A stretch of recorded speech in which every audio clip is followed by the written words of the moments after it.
Registration చేయించుకోండి. ఎలా చేస్తామండి?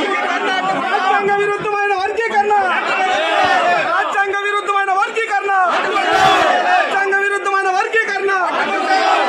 లెక్కలు తేల్చిన తర్వాతే మా ఓటాలు పంచండి.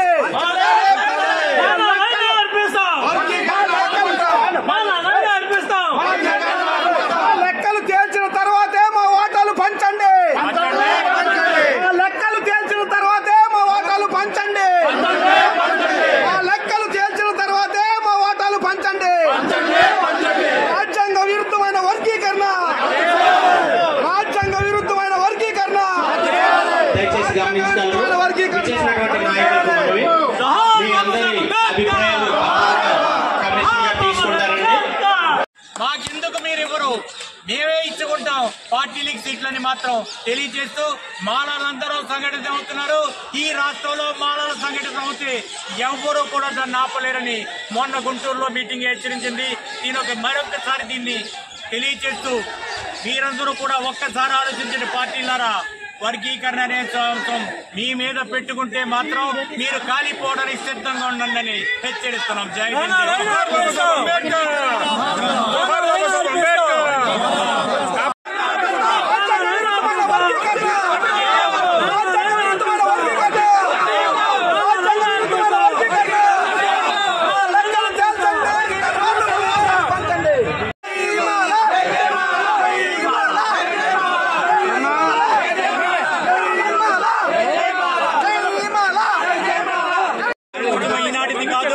వర్గీకరణ అనేది రాజ్యాంగ విరుద్ధం.